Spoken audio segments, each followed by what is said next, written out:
30,000 men are standing on a hill, and every single one of them knows they are about to die. They can feel it in the ground beneath their boots, a low, constant vibration that has nothing to do with thunder and everything to do with 20,000 war horses forming attack lines on the plain below. They can hear it in the air, the jangle of bridles, the clatter of weapons being drawn, the distant chanting of men calling on God to guide their swords. They can see it with their own eyes, an army that stretches from one edge of the horizon to the other, cavalry formations rippling like dark water, banners snapping in an autumn wind that carries the smell of rain and churned earth and something else, something metallic, something that tastes like the beginning of the end. Behind them sits the Abbey of Saint Martin of Tours. Inside that abbey rests the tomb of the most beloved saint in all of Gaul, the Roman soldier who tore his own military cloak in half to wrap around a freezing beggar on a winter road.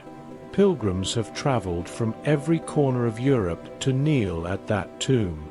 Generations of the faithful have filled the abbey with gold, silver, and jewels, offerings to a man they believed could heal the sick and speak to God on their behalf. Every ounce of that treasure is what the army on the plain has come to take. And between that army and that abbey stands a line of farmers holding spears. Not professional soldiers, not lifelong warriors trained from birth for this moment. Farmers, blacksmiths, tanners, woodcutters, men who own weapons because Frankish law says they must, who have drilled at regional musters twice a year and never faced anything more dangerous than a border raid. Men whose hands are more familiar with plough handles than spear shafts, whose shoulders ache from harvest labor, whose boots are caked with the mud of fields they may never plough again. These men are about to fight the most successful military force on the face of the earth, an army that has conquered everything from the Arabian desert to the coast of the Atlantic Ocean without being stopped. An army whose cavalry charges have shattered professional armies, toppled kingdoms, and erased empires from the map.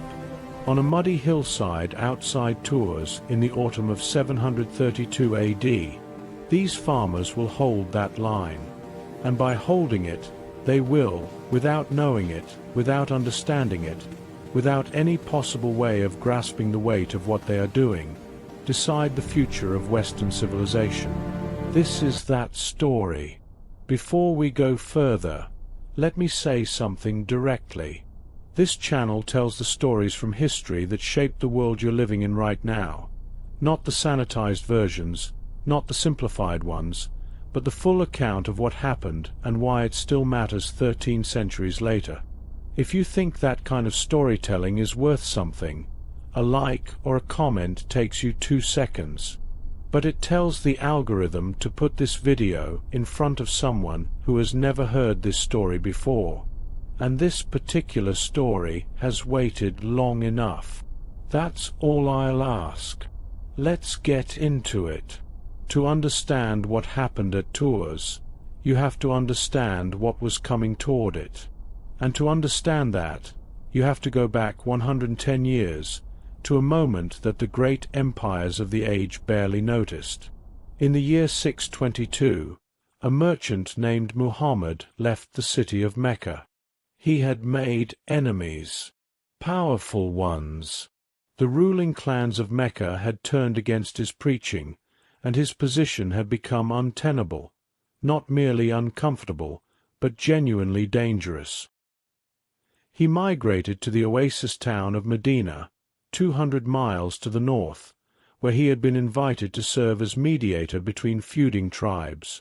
This migration, the Hijra, registered as nothing more than local tribal politics to the wider world. A preacher had fled. A preacher had found refuge.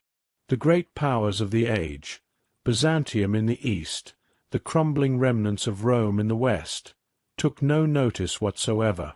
Arabia was a backwater, a land of nomads and traders and endless sand. Nothing that happened there could possibly matter to the empires that actually shaped the world. They were wrong on a scale that defies measurement. Within a decade, Muhammad had unified Arabia under the banner of Islam, not merely as a religious community, but as a political and military force that operated with a cohesion the tribal Arab world had never seen.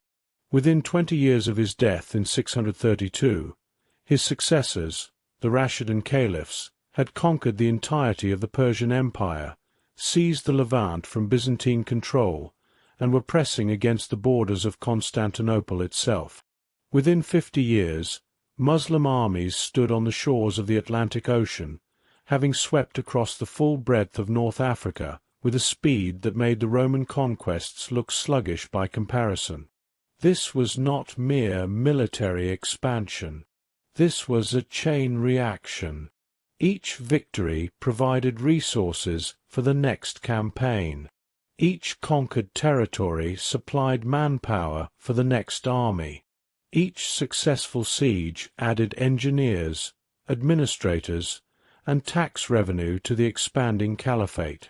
The Umayyad dynasty, ruling from Damascus by the early 660s, commanded a dominion stretching from the borders of China to the Strait of Gibraltar, the largest empire the world had yet produced, built in less than a single human lifetime. And it was still expanding. The momentum was not slowing. It was accelerating. Every year brought new frontiers, new conquests, new proof that the caliphate's growth was not merely possible but inevitable, ordained by God, validated by victory, unstoppable by any force that had yet been thrown against it. This is not a story about religion being good or evil. It is a story about momentum, about what happens when a force that has never been checked meets a world that has never had to check it, about the terrible mathematics of expansion, how success breeds confidence, confidence breeds ambition, and ambition eventually carries an army to a place where, for the first time, the mathematics fail. That place was still 100 years away. But the chain was already forming, link by link, conquest by conquest, and every link pointed in the same direction, west. In the year 711, the chain reached Europe. Tariq ibn Ziyad was a Berber general serving the Umayyad Caliphate, a convert to Islam, a soldier of proven ability, and a man who understood that the narrow strait separating North Africa from the Iberian Peninsula was not a barrier. It was an invitation. He crossed with roughly 12,000 men. The rocky promontory where his forces landed would carry his name forward through the centuries. Jabal Tariq, the mountain of Tariq, worn by 1,000 years of mispronunciation into the word we know today, Gibraltar. What waited on the other side was a kingdom already eating itself alive. The Visigothic kingdom of Spain had ruled the Iberian Peninsula for nearly 3 centuries, but by 711 it was a hollowed-out shell. Civil war between rival claimants to the throne had fractured the military. The nobility was more interested in destroying each other than defending the realm. The general population, a mix of Roman, Gothic, and indigenous Iberian peoples, owed loyalty to local lords rather than any central authority. King Roderick gathered what forces he could and met Tariq's army at the Guadalete River in the south of Spain. The battle lasted 3 days. Roderick fell, killed in the fighting or drowned in the river during the retreat. The sources cannot agree. What they do agree on is the result. The Visigothic army disintegrated. The kingdom collapsed, and Tariq's 12,000 men found themselves masters of a peninsula that no one was left to defend. Within 3 years, Muslim forces controlled nearly all of Spain. Toledo, the Visigothic capital, fell without a siege. Córdoba surrendered. Seville opened its gates. Cities that had stood under Christian rule for centuries now heard the call to prayer from newly constructed minarets, and the speed of the transformation stunned every observer on both sides of the religious divide. For the people of Spain, this was the end of one world and the beginning of another. For the people north of the Pyrenees, it was something far more immediate. It was the sound of hoofbeats getting closer. The raids began almost immediately. Muslim forces did not stop at the Pyrenees. They crossed the mountain passes and struck into the soft underbelly of what is now southern France. Narbonne fell in 720 and became a Muslim garrison town, a permanent base of operations on the European side of the mountains. From Narbonne, cavalry raids fanned out across Aquitaine and Burgundy, burning towns, looting monasteries, carrying off captives and treasure. These were not full-scale invasions. Not yet. They were probes, tests of strength, calculations of risk and reward, and every calculation came back favorable. The Frankish kingdoms were divided, their rulers consumed by internal power struggles, their military capacity fragmented across dozens of competing lords and factions. The monasteries and churches lay fat with centuries of accumulated wealth and defended by nothing more formidable than wooden gates and the prayers of monks. For a military machine that had conquered everything from Persia to Portugal, Francia looked like the next meal. By 732, the probing was over. The time for a decisive push had arrived, and the target was chosen with the strategic precision of a commander who understood that wars are won not just by destroying armies, but by destroying the will to resist. Tours. The Abbey of St. Martin was not merely a religious site. It was the spiritual anchor of Frankish Christianity. Martin of Tours had been dead for over 3 centuries, but his legend had only grown with each passing generation. He was the saint who proved that holiness and martial courage could coexist, a Roman soldier who became a bishop, a warrior who became a healer, a man whose cloak, torn in half for a freezing stranger, had become the most sacred relic in Gaul. Pilgrims walked hundreds of miles to kneel at his tomb. Kings sought his blessing before going to war. The treasury of his abbey held donations from every corner of the Frankish world, gold chalices, silver reliquaries, jeweled crosses, the accumulated piety of generations converted into material wealth of staggering value. For Abdul Rahman Al Ghafiqi, the Umayyad commander who led the 732 campaign, Tours offered a prize that satisfied every calculation. The treasure would fund further campaigns. The destruction of the shrine would shatter Frankish morale. The fall of the most sacred Christian site in Western Europe would demonstrate, beyond any possible argument, that the momentum of Islamic expansion could not be resisted. He marched north from Spain in the spring of 732 with perhaps 25,000 men. The core of his army was cavalry, the fast, disciplined horsemen who had carried the Caliphate across 3 continents. Berber warriors from the mountains of North Africa rode alongside Arab nobles from the heartlands of Syria. Soldiers recruited from a dozen conquered peoples filled the ranks, bound together by faith, by the promise of plunder, and by the unbroken record of victory that made the Umayyad military the most feared force on earth. Bordeaux fell. The city was sacked. Duke Odo of Aquitaine threw his army against the invaders and was crushed, his forces scattered, his duchy burning, his authority destroyed in a single afternoon. The road to Tours lay open, and behind the advancing army, the chain reaction that had begun in the deserts of Arabia a century earlier continued to build. Link by link, victory by victory, each conquest confirming the pattern.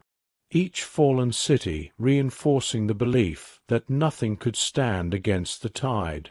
Nothing had, for 110 years, but on the road north from Bordeaux, riding hard through burning countryside with the remnants of his shattered army, Duke Odo was heading toward the one man who might change that equation. The man was not a king. He held no royal title. He governed through a legal fiction so transparent that everyone involved had stopped pretending it was anything else. He had been born a bastard, imprisoned by his own family, left to rot in a cell while the kingdom tore itself apart around him. His name was Charles. His soldiers called him something else. They called him the Hammer, and the chain reaction was about to meet the anvil. Charles had learned what power costs before he was old enough to understand what power was. His father, Pepin of Herstal, had been the most powerful man in the Frankish kingdom, mayor of the palace, the office that controlled the armies, the treasury, and every meaningful decision of state, while the Merovingian kings sat on their thrones and did nothing. The Merovingians had once been genuine rulers. By the early 700s, they were decorations, living symbols of a dynasty that had exhausted its purpose generations ago. They wore crowns and attended ceremonies and signed documents placed in front of them by men like Pepin, who held the real authority and did the real work of governing. Pepin had multiple wives, multiple sons, and the kind of complicated domestic arrangements that turn inheritance into civil war. Charles was the son of a concubine named Alpida, not Pepin's legal wife, not the mother of the sons who were supposed to inherit, not anyone whose child had a legitimate claim to anything.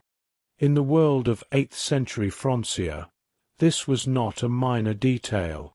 Illegitimacy was a wall built between a man and everything he might otherwise have been. The Church condemned it. The law restricted it. The social order punished it. Charles could be his father's son in blood, could carry Pepin's intelligence and Pepin's ambition and Pepin's capacity for ruthless calculation in every fibre of his being, and none of it mattered. He was born on the wrong side of a boundary that no amount of talent could erase. When Pepin died in 714, the boundary became a prison. Literally. Pepin's legal wife, Plectrude, moved immediately to secure power for her own grandsons. Charles was an obstacle, a rival claimant whose very existence threatened the succession she had spent years engineering. She had him seized, chained, and locked in a cell in the city of Cologne. The plan was simple. The grandsons would inherit. Charles would disappear. The transition would be clean, orderly, and permanent. The plan lasted approximately 6 months. What happened next is one of those passages in medieval history where the sources go frustratingly quiet at the exact moment you most want them to speak. Charles escaped. That much is certain. How he escaped, who helped him, who betrayed Plectrude's guards, who smuggled keys or weapons or information to a man chained in a cell, none of that survives. The chronicles simply note that Charles was imprisoned, and then Charles was free, and then Charles was fighting. The fighting would not stop for the next 16 years. He started with nothing. No army, no treasury, no allies. A bastard son with a price on his head, hunted by his stepmother's forces, rejected by the legitimate power structure, operating from the margins of a kingdom that was tearing itself apart. The Frankish realm in 714 was a landscape of competing catastrophes. Plectrude's grandsons were children, incapable of commanding loyalty from warriors who respected only strength. Rival nobles smelled opportunity and began carving out independent domains. The Frisians invaded from the north. The Saxons pressed from the east. Aquitaine in the south was drifting toward full independence under Duke Odo. Every seam in the kingdom was splitting simultaneously. Into this chaos, Charles inserted himself like a blade into a wound. He gathered followers, not the great lords and established nobles, but the desperate, the ambitious, the overlooked. Men who had nothing to lose and everything to gain from backing a bastard prince with a talent for violence and an absolute refusal to stay dead. He fought small battles first, raiding supply trains, ambushing loyalist patrols, building his reputation one skirmish at a time. Each victory brought more men. Each new follower brought more capability. And Charles, who had learned in his father's household how power actually functioned, not through titles and ceremonies, but through the control of armed men and the willingness to use them, applied those lessons with methodical precision. By 717, he had defeated Plectrude's forces and seized the Frankish treasury. By 718, he had installed his own puppet Merovingian king on the throne, maintaining the fiction of royal authority while holding every thread of real power in his own hands. By 720, he controlled the Frankish heartland from the Rhine to the Seine. But controlling the heartland was not enough. Not for a man who understood that a kingdom surrounded by enemies was a kingdom waiting to fall. Over the next decade, Charles conducted a systematic campaign of expansion and consolidation that reshaped the political map of Western Europe. He crushed the Alemanni in the upper Rhine valley. He subdued Bavaria and forced its duke to acknowledge Frankish overlordship. He drove the Frisians back beyond their marshes. He fought the Saxons to a standstill along the northeastern frontier. Each campaign taught him something. Each battle refined his understanding of how men fought, how armies moved, how the gap between victory and defeat was measured not in courage or numbers, but in discipline, terrain, and the willingness to absorb punishment longer than the enemy believed possible. His soldiers began calling him Martellus, the hammer. The name was not poetry. It was description. Charles fought the way a blacksmith works iron. Repeated blows, relentless pressure, each strike calculated to weaken the structure of what he was breaking, each impact building on the one before until resistance became impossible. He did not finesse his enemies. He did not outmaneuver them with brilliant stratagems. He hit them and hit them and hit them until they stopped getting up. By 730, he was the undisputed master of the Frankish world. He still held no royal title, still technically a servant of the hollow Merovingian crown. But no one was confused about where authority resided. Charles commanded the armies. Charles made the alliances. Charles decided who lived and who ruled and who was stripped of everything they had. He was 42 years old, scarred from 2 decades of unbroken warfare, governing the most powerful kingdom in Western Europe. And now, riding toward him through burning Aquitaine, came the one force he had never faced. Duke Odo arrived at Charles's court looking like a man who had crawled out of his own grave. His armor was dented and stained. His retinue, which should have numbered in the hundreds, consisted of fewer than 50 men, the exhausted remnants of an army that had been destroyed outside Bordeaux. His duchy was burning. His cities were occupied. His people were dead, enslaved, or hiding in forests waiting for rescue that might never come. And he was standing in front of the one man he hated most in the world, asking for help. Odo and Charles had fought each other before. They had contested the border between Francia and Aquitaine for years, each viewing the other as a rival to be contained or destroyed. Odo had allied with the Berber governor of Narbonne against Charles. Charles had invaded Aquitaine to punish Odo for that alliance. The history between them was written in blood and burned villages. None of that mattered now. They destroyed everything, Odo said. His voice was stripped of pride, stripped of the diplomatic polish that men of his rank were trained to maintain. Bordeaux is gone. My army is gone. They are moving north toward Tours, and there is nothing between them and the abbey except open road. Charles listened the way he always listened, still, attentive, calculating. He did not interrupt. He did not gloat.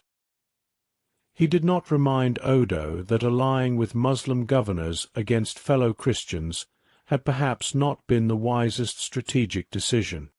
He simply asked questions. How many? What composition? How fast were they moving? What was their supply situation? Where were their forward scouts? How did their cavalry operate in close terrain? Odo answered everything he could, and Charles, who had spent 20 years studying how armies moved and how battles were won, began assembling a picture in his mind that would determine the next 1,000 years of European history. The enemy force was predominantly cavalry, fast, mobile, devastating in open terrain.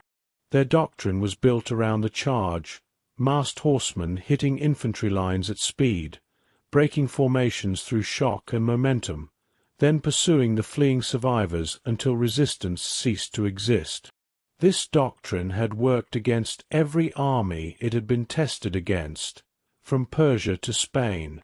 Charles understood immediately that meeting this force on flat, open ground would be suicide.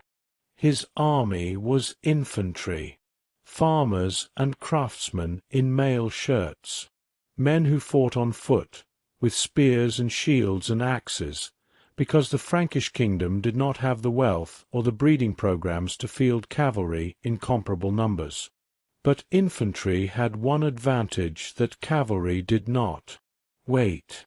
A mounted warrior is fast and terrifying, but he is also elevated, exposed, and dependent on an animal that has its own opinions about charging into a wall of sharpened iron. A dismounted warrior in heavy mail, standing shoulder to shoulder with other men in heavy mail, shields locked, feet planted in mud, is an obstacle that horses will not willingly hit. And if the terrain removes the cavalry's speed, if the ground is steep or wooded or turned to swamp by autumn rain, then the mathematics shift. The fast become the trapped, the mobile become the stalled, and the heavy, stubborn, rooted infantry become the immovable wall that decides who lives and who dies. Charles had spent 20 years fighting, and every one of those years had taught him the same lesson. Battles are won by the side that chooses the ground. He sent out the call, not just to his immediate vassals, to everyone, warriors from Austrasia, from Neustria, from Burgundy, men who had served under him in previous campaigns, and men who had never held a weapon in anger. He called on the obligation that every free Frankish man owed to the defence of the realm, the ancient custom that said if the kingdom was threatened, every man who could carry a spear was required to carry one. They came from farms and workshops and villages across the Frankish heartland.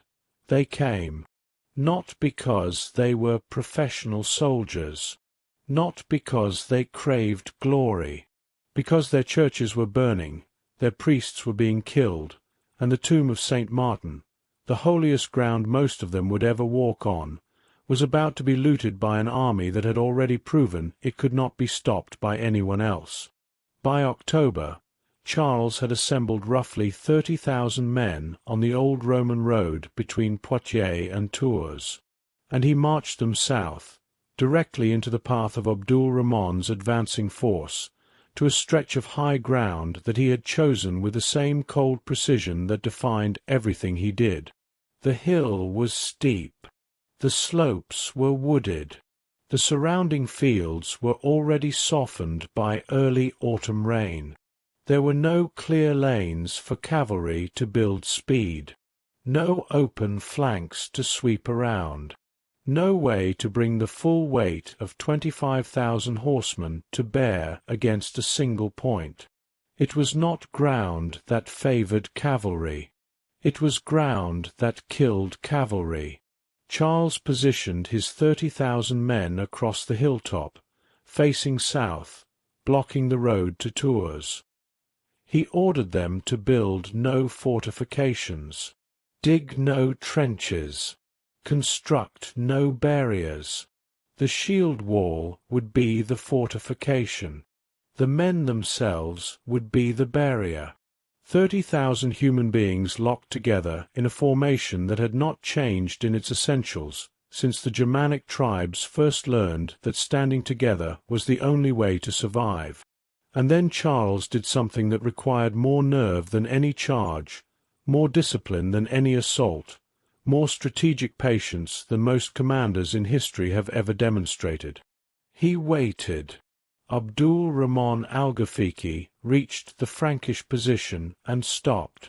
He was not a fool.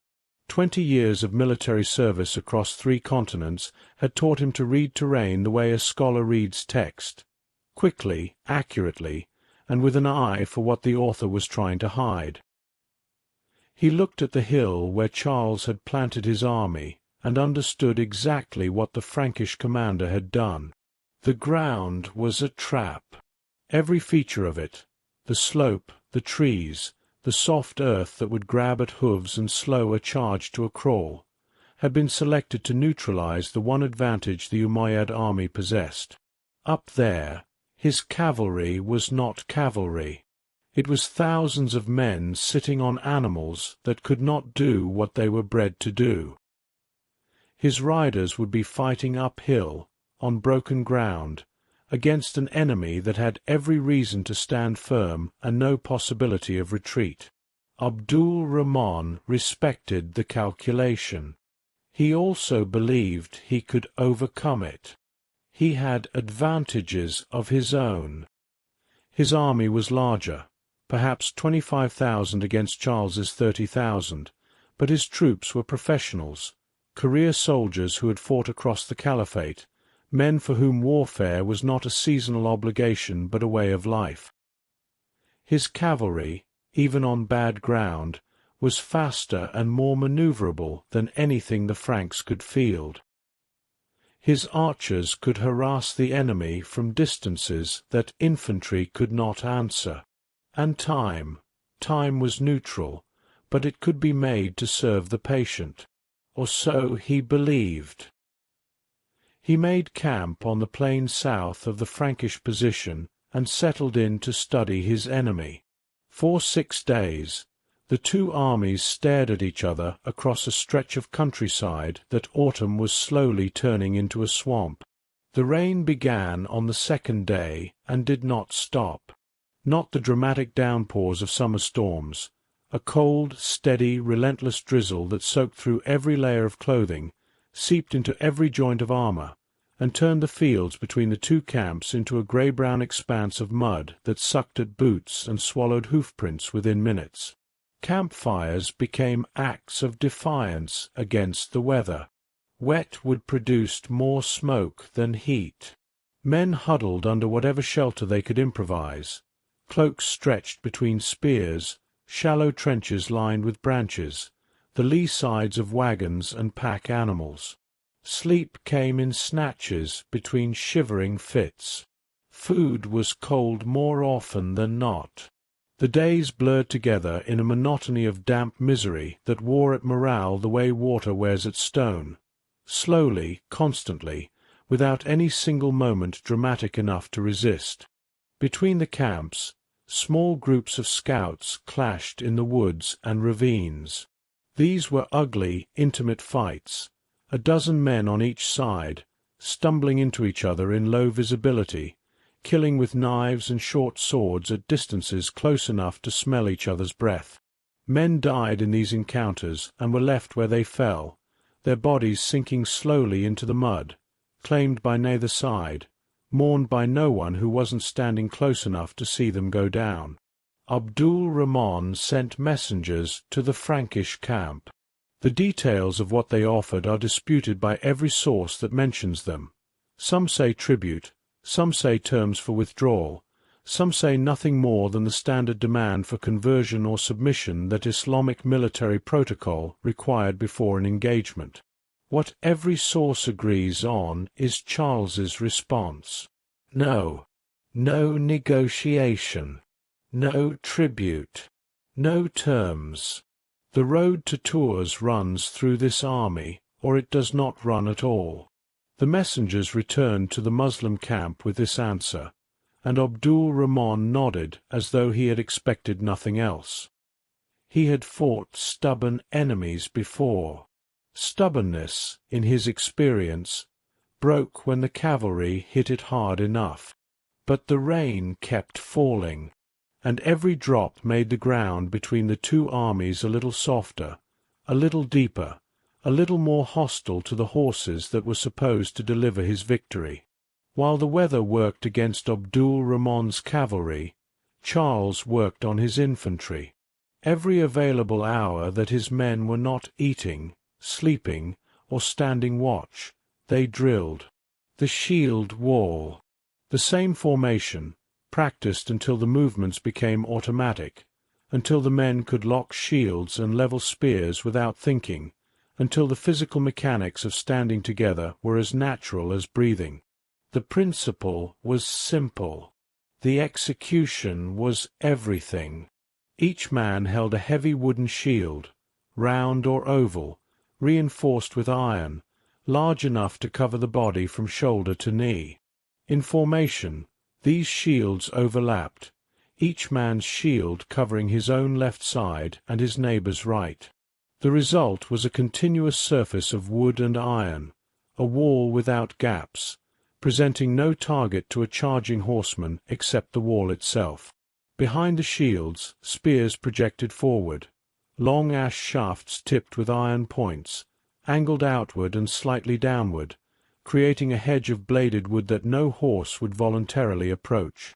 The men in the front rank braced their spears against the ground and their shoulders against the shields. The men in the second rank pressed forward, adding their weight to the wall. The men behind them pressed forward too, and the men behind them, until the entire formation was a single compressed mass of human weight, anchored to the earth by gravity and stubbornness and the simple physics of 30,000 men leaning in the same direction. A cavalry charge works through momentum. A horse at full gallop carries the force of its weight multiplied by its speed, concentrated into the narrow point where rider and mount meet the enemy line. Against scattered infantry, this force is devastating. Men are knocked aside, trampled, ridden down, destroyed by an impact they cannot absorb. Against a locked shield wall on a muddy hillside, the mathematics change entirely. The wall does not scatter. The wall absorbs. The horse hits a surface that does not give way, and the energy of the charge, all that speed, all that weight, all that momentum, transfers into the wall and dissipates into the mass of men behind it. The horse stops. The rider, still carrying forward momentum, is thrown or trapped, and the spears behind the shields find their targets. Charles understood this equation. He had calculated it with the same precision he brought to every battlefield decision. His men did not need to be faster than the enemy cavalry. They did not need to be more skilled. They did not need to be braver. They needed to be heavier. They needed to be more stubborn. And they needed to stand on ground that stripped the cavalry of the speed that made it deadly. He had all three: the hill, the mud, and 30,000 men with nowhere to retreat to, that was not worse than where they stood. On the Muslim side of the field, each passing day tightened a knot that Abdul Rahman could feel but could not loosen. His supply lines were the problem. They stretched south across hundreds of miles, through Aquitaine, over the Pyrenees, back into the established Muslim territories of Spain. Every sack of grain, every bundle of arrows, every replacement horse had to travel that entire distance through territory that was hostile, disrupted, and increasingly dangerous as Aquitanian survivors emerged from hiding and began attacking supply convoys. His men had provisions for weeks, not months, and the weather showed no sign of breaking. There was also the treasure. His army carried the accumulated plunder of the entire campaign, everything taken from Bordeaux, from the towns of Aquitaine, from the churches and monasteries that had been stripped bare during the march north. Gold, silver, gems, silks, sacred vessels, everything that could be carried on horseback or loaded onto pack animals. This wealth sat in the camp behind the lines, guarded but vulnerable, a glittering reminder of everything the army had achieved and everything it stood to lose. The treasure was a motivator. It was also a chain. His soldiers fought for faith, yes, but they also fought for reward. The plunder was the tangible proof that God favored their cause, the material return on months of hard campaigning far from home. Threaten the treasure, and you threatened the compact between commander and soldier that held the army together. Abdul Rahman knew this. He also knew that Charles almost certainly knew it too. And then there was the cold. His soldiers came from North Africa, from Syria, from the sun-baked provinces of a caliphate that stretched across the warmest latitudes of the known world. They were not built for this, the wet, grey, bone-deep chill of a northern European autumn. Their clothing was wrong. Their camp equipment was wrong. Their horses, bred for desert and steppe, stood miserable in the rain, their coats soaked, their hooves softening in the constant mud. Every day that passed without a battle was a day that winter crept closer, and winter in Francia was not the mild cool of a Mediterranean season. It was ice and darkness and frozen ground, and the slow death of any army caught in the open without adequate shelter. On the morning of the 7th day, Abdul Rahman gathered his commanders and made the decision he had been avoiding for nearly a week. They would attack. Today. Uphill, on bad ground, against a set position, in conditions that favored the defense in every conceivable way. It was not the battle he wanted. It was the battle he had left. Waiting was no longer patience. Waiting was now a slow surrender to weather, supply failure, and the grinding erosion of an army's will to fight. Better to attack on bad terms than to watch his force dissolve around him without ever testing the enemy's resolve. He gave the order. The cavalry formed. 20,000 horsemen arranged themselves into attack columns on the plain below the Frankish hill. The sound of their preparation carried up the slope to where Charles's infantry stood in their shield wall, watching, waiting, gripping their spears with hands that had gone white at the knuckles. Put yourself on that hillside for a moment. You have never fought cavalry. You are holding a spear because someone handed it to you 3 weeks ago. The man beside you is a blacksmith from a village you have never heard of, and coming toward you across the field below are 20,000 horsemen who have conquered everything from Arabia to Spain without being stopped. What keeps you standing there? Faith, duty, the fact that the man beside you has not moved, so you cannot be the one who does. I want to hear your honest answer. Drop it in the comments. The horsemen began to move. and the hill began to shake. The first wave hit the shield wall like a fist, hitting a door that refuses to open. Horses at full gallop, or as close to full gallop as the mud and slope would allow, slammed into the locked shields of the Frankish front rank with an impact that sent shock waves through the entire formation. Men in the third and fourth ranks felt it in their chests, felt the compression as the front line absorbed the blow and transferred its force backward through the mass of bodies behind it. Shields cracked. Spear shafts splintered. Men in the front rank were knocked off their feet by the sheer physical weight of a warhorse colliding with them at speed. And then the killing started. Horses that hit the wall did not punch through it.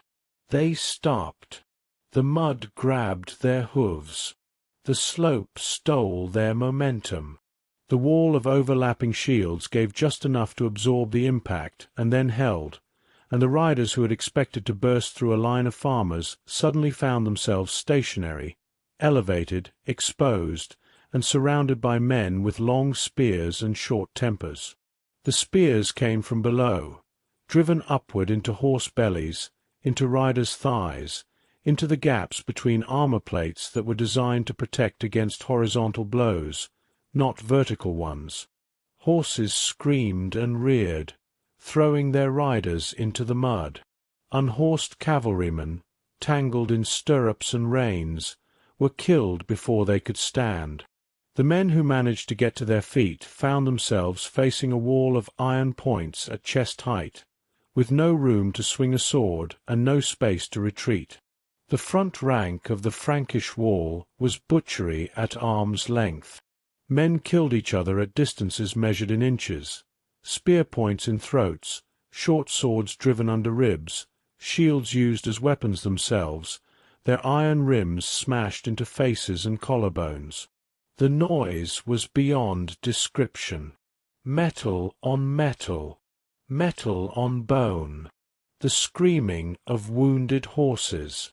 The hoarse shouting of men too exhausted to scream, but too committed to stop. The first wave broke. Cavalry that survived the initial collision pulled back. Horses stumbling downhill through mud churned to knee-depth by hooves and blood, riders cursing and slashing at the air as they retreated beyond spear range. Behind them, the Frankish wall reformed. Shields that had been knocked aside were raised again. Gaps where men had fallen were filled by the rank behind. The dead were pulled backward by their ankles, dragged under the feet of the living, replaced by men who stepped forward into positions still warm with the body heat of the fallen. The second wave came before the first had fully withdrawn. Abdul Rahman was rotating his cavalry, fresh squadrons replacing exhausted ones, maintaining constant pressure on the Frankish line, probing for the weakness that had to exist somewhere in that wall of farmers and craftsmen. His doctrine demanded it. Every infantry line in history had a breaking point. Every shield wall, no matter how determined, would eventually crack under sustained assault. The key was persistence. Keep hitting. Keep pressing. Keep testing. The crack would appear. It did not appear. The second wave broke the same way the first had. Momentum stolen by mud and slope, horses refusing to charge into a wall that had already killed the horses in front of them, riders pulled from their mounts or speared through gaps in their armor. The third wave fared no better, nor the fourth. The sun moved across the sky. Hours passed. The battle became something that no longer resembled the cavalry engagements that had carried Islam across continents. There were no sweeping charges, no flanking maneuvers, no displays of the speed and mobility that made Umayyad horsemen the terror of every army they faced. There was only the hill and the wall, and the endless, grinding repetition of charge and repulse, each cycle adding more bodies to the carpet of dead that was spreading across the slope like a stain. Charles rode behind his lines throughout. He could not stand in the wall.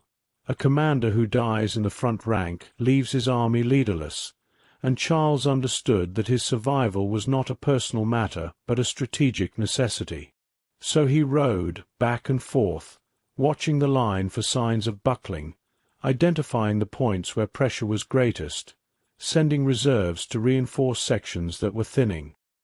His voice went hoarse within the first hour. He kept talking. Encouragement for the steady. Sharp commands for the wavering. Specific, practical instructions. Close that gap. Reinforce the left. Get those wounded men out of the line and replace them with fresh bodies from the reserve. He did not make speeches.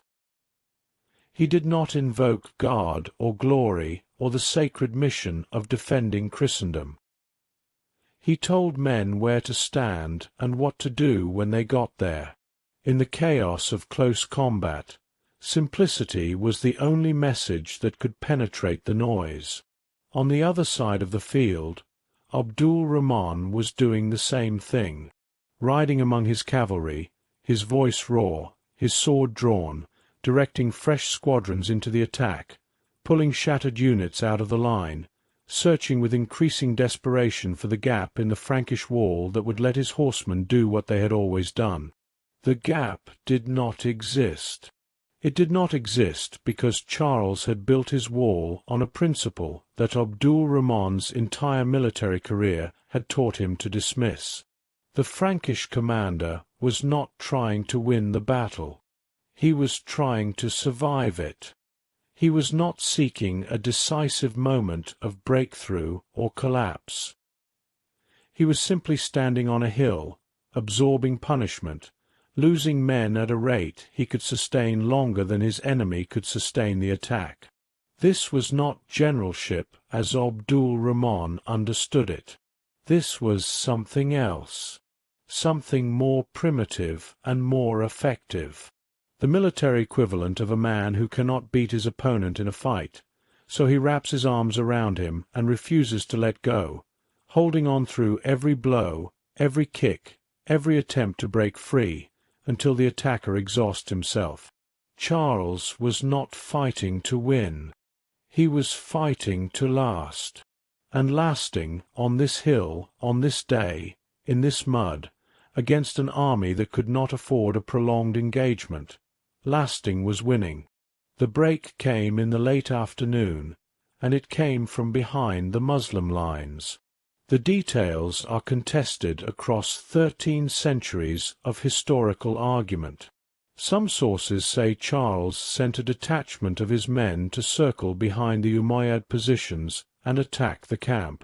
Others say the rumor started on its own, the inevitable anxiety of soldiers who had left their possessions unguarded while fighting a battle that was lasting far longer than anyone anticipated.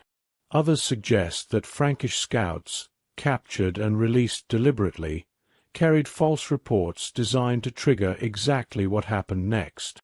The cause does not matter. The effect does.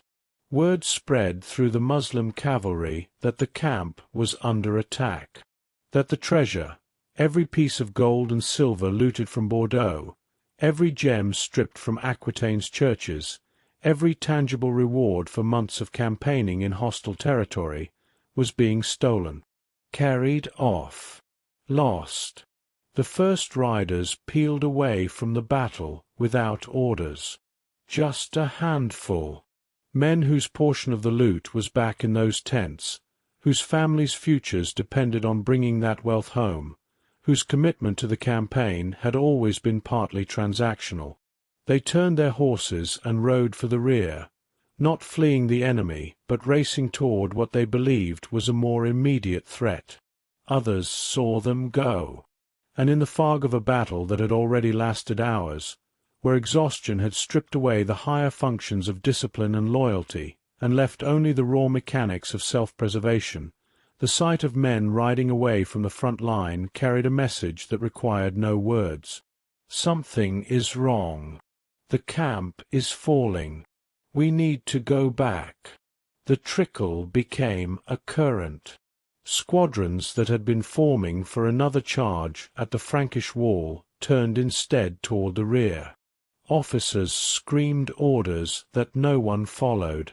Unit cohesion, the invisible structure that transforms a collection of individuals into a military force, dissolved in the space between one heartbeat and the next. Abdul Rahman saw it happening and understood that he was witnessing the death of his campaign.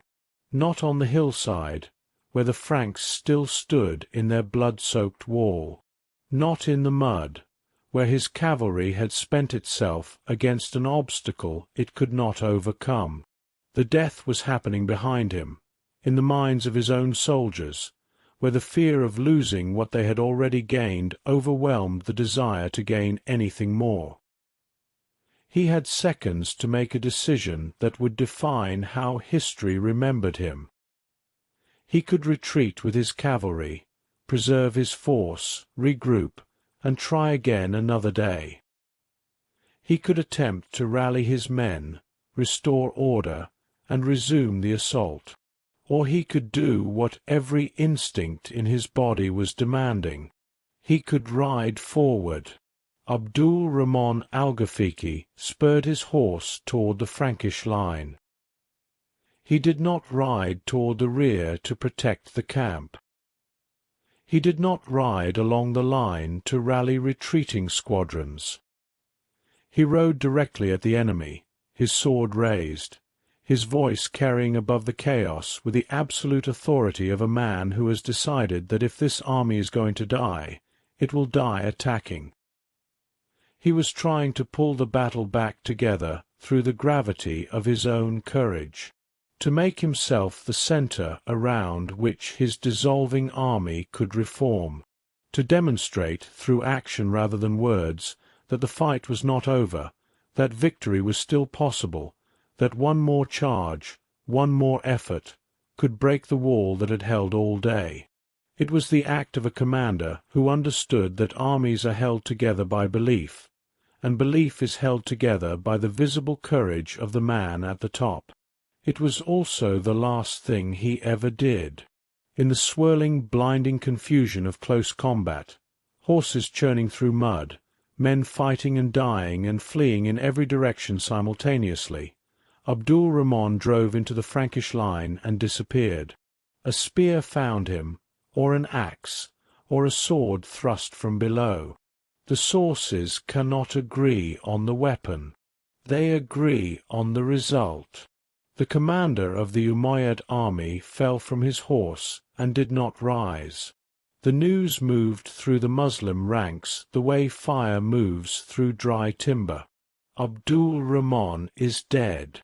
Not wounded. Not captured. Dead. The center of gravity around which the entire army had been organized for months, the strategic mind, the spiritual authority, the personal magnetism that held together a force drawn from a dozen different peoples and languages and tribal loyalties, was gone, lying in the mud of a foreign hillside, killed by men he had expected to sweep aside in an afternoon. Without him, there was no army. There was only a collection of frightened, exhausted men on tired horses, far from home, surrounded by enemies, with no one to tell them what to do next. They ran, not in formation, not as an organized withdrawal. They ran the way water runs downhill, following the path of least resistance, flooding through every gap in the terrain, abandoning weapons and equipment and wounded comrades, driven by nothing except the need to be somewhere, anywhere, other than this hill where everything had gone wrong. Somewhere, anywhere, other than this hill where everything had gone wrong. The Frankish wall stood on the slope and watched them go. Charles did not order a pursuit. The decision not to pursue was the hardest call Charles made that day, and it may have been the most important. His men wanted blood. They had stood in a shield wall for hours, absorbing charges that killed the soldiers beside them, holding position through a physical and psychological ordeal that had pushed them beyond anything they had ever experienced. They had watched the enemy break and run, and every fibre of their exhausted, brutalized, adrenaline-soaked bodies screamed at them to follow, to chase, to convert survival into destruction. Charles said no. He understood his army in a way that went beyond tactical analysis. These were not professional soldiers with years of campaign discipline. These were farmers who had fought the hardest day of their lives. Their formation, the shield wall that had saved them, existed only as long as they stayed together. The moment they broke ranks to pursue cavalry across open ground, they would transform from an unbreakable wall into scattered groups of infantry in a field. And scattered infantry against cavalry, even retreating cavalry, was a formula for massacre. If the Muslim horsemen turned, if even a portion of them rallied and counterattacked, they would catch the Franks disordered, spread out and exhausted. The victory that had been purchased with an entire day of bleeding would be erased in minutes. Charles had not survived 20 years of warfare by taking risks with won battles. He held the field. He kept his men in formation through the night, rotating watches, maintaining the wall in case the retreat was a feint and the morning brought a renewed assault. He sent scouts forward in the darkness, small groups of experienced men who moved quietly through the mud and rain, tracking the Muslim withdrawal, confirming that it was genuine and continuing. The scouts returned before dawn with their report. The Muslim camp was abandoned, tents still standing, fires still smouldering, equipment scattered across the ground as though the occupants had left in the middle of a meal. The treasure, or most of it, was gone, carried south by soldiers who valued their plunder above everything else. But the army itself had not regrouped. It was still moving south, still fragmenting, still dissolving into bands of men whose only objective was the Pyrenees and the safety beyond. The battle was over. Charles walked the field at first light. The slope where his army had stood was churned to a depth of 2 feet, mud mixed with blood, with fragments of wood and iron, with the bodies of men and horses so intertwined that it was impossible to separate them. The dead lay in patterns that told the story of the battle more clearly than any chronicle would. Clusters at the base of the hill where cavalry charges had stalled and collapsed, scattered individuals further out where riders had been pulled from their mounts and killed, long rows along the face of the wall where Franks had fallen at their posts and been replaced by the men behind them. The Muslim dead numbered in the thousands. The exact count was impossible. Bodies had been trampled into the mud, buried under collapsed horses, carried away by retreating comrades. Later chroniclers would claim 10,000 or 20, or numbers so inflated they lost all meaning. The truth was uncountable and did not need counting. What mattered was the ratio. The Franks had lost heavily, but they had lost men they could replace. The Umayyad army had lost an irreplaceable commander and the aura of invincibility that had carried Islamic expansion across the known world for 100 years. Charles ordered the dead buried. Both sides. His men dug great pits into the hillside and laid the fallen into them without ceremony but without disrespect. Franks and Muslims together, enemies in life, indistinguishable in the mud that covered them equally. There were no separate graves, no markers for individual valor, just long trenches in a hillside that would settle and soften and eventually disappear beneath grass and thyme. He gathered the wounded, organized the salvage of abandoned Muslim equipment, and began the march back north. He did not celebrate. Celebration was not something Charles did. He assessed, he calculated, he moved to the next problem. And the next problem was already taking shape in his mind before the burial details had finished their work. Tours did not end the conflict between Christendom and Islam. Anyone who claims it did is selling a simplicity that history does not support. Muslim raiders would continue to strike into Francia for decades. The struggle for Spain would last another 760 years, not ending until Ferdinand and Isabella completed the Reconquista in 1492. The Mediterranean would remain a contested frontier for centuries, its waters carrying warships and merchant vessels and slave traders from both civilizations in an endless, bloody exchange. But Tours broke something that could not be repaired.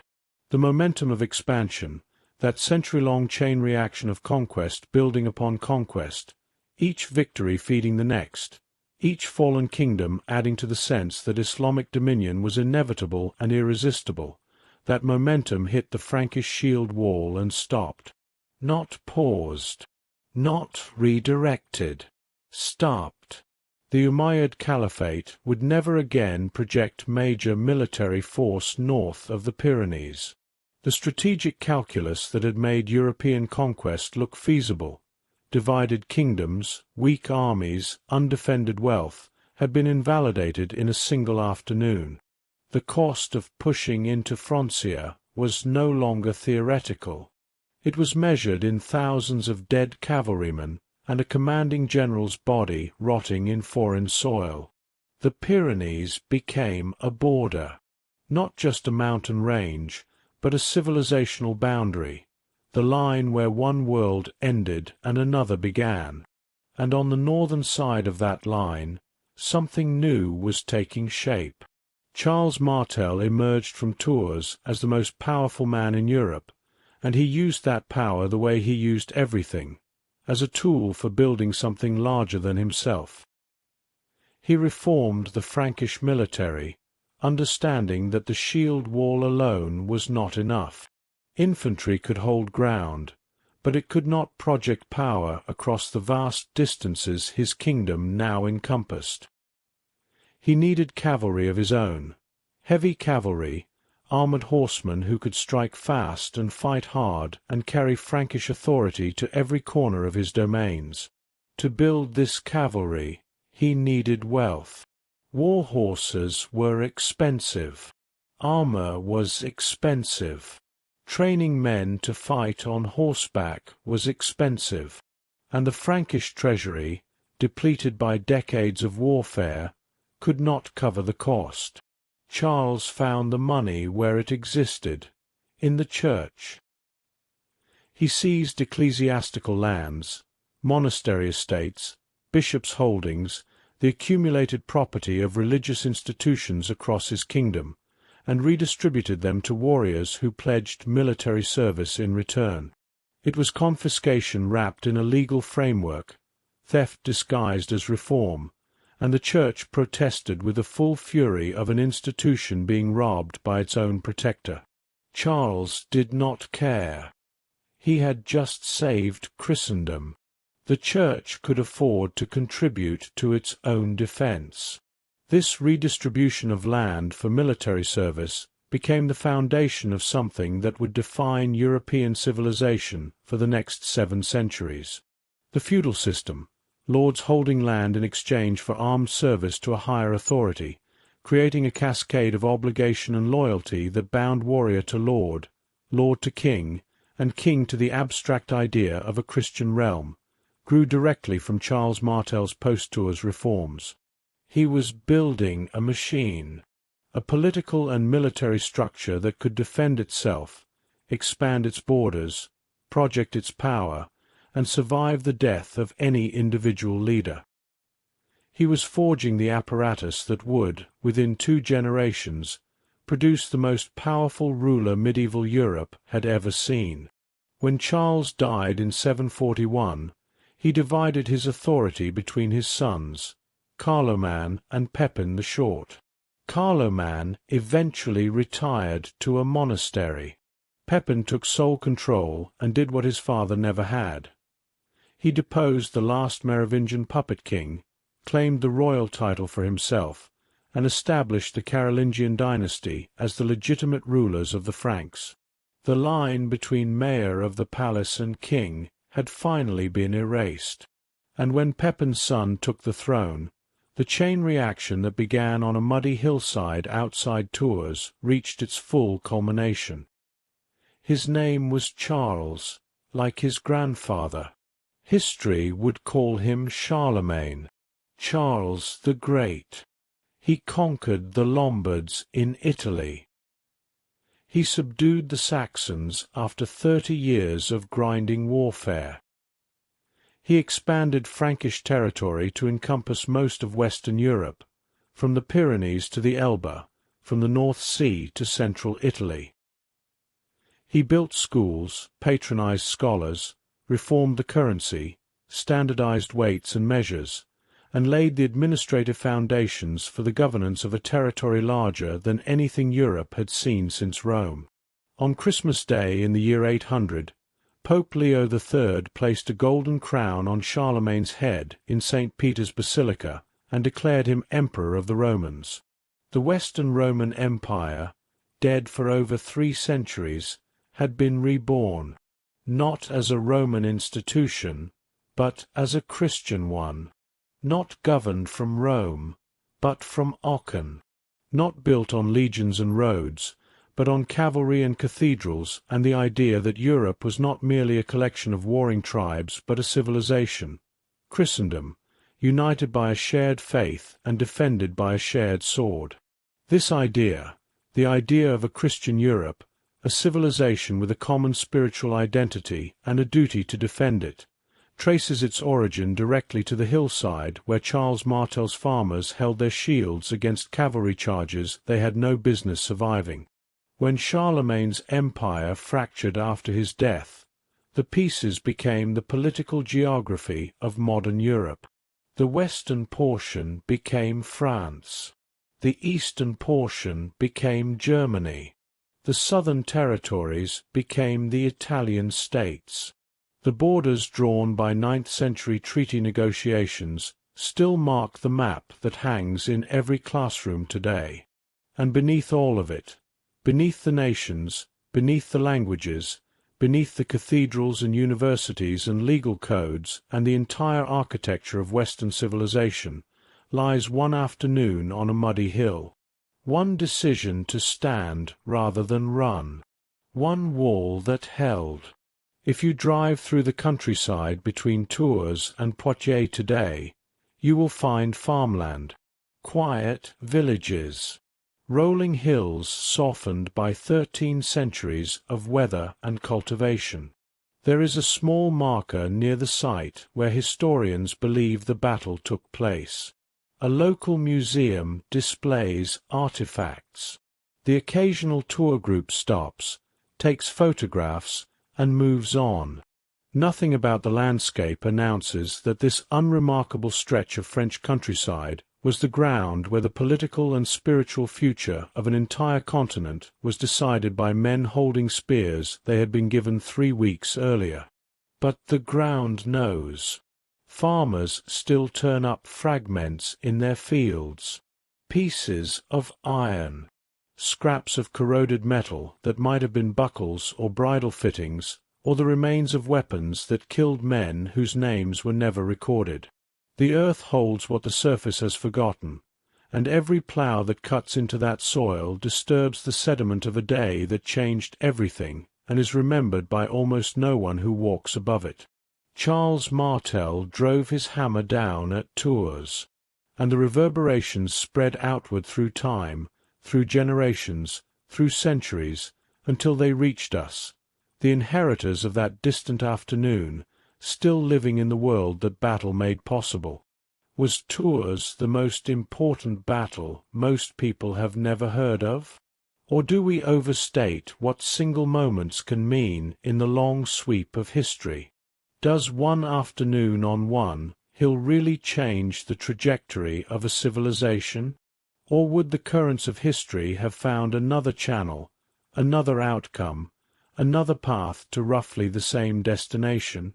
I do not have the answer, but I think the question is worth asking. And I think the men who stood on that hill, farmers and blacksmiths and woodcutters who had never fought cavalry and chose to stand anyway, deserve to have their story told to more people than currently know it. So tell me what you think. Drop it in the comments. Like this video if it earned it. Subscribe if you want more stories told with this kind of honesty, without shortcuts, without cleaning up the parts that make us uncomfortable, without pretending that history was simpler than it was. And share this with someone who should hear it. These stories only travel as far as the people who care about them are willing to carry them. I'll see you in the next one.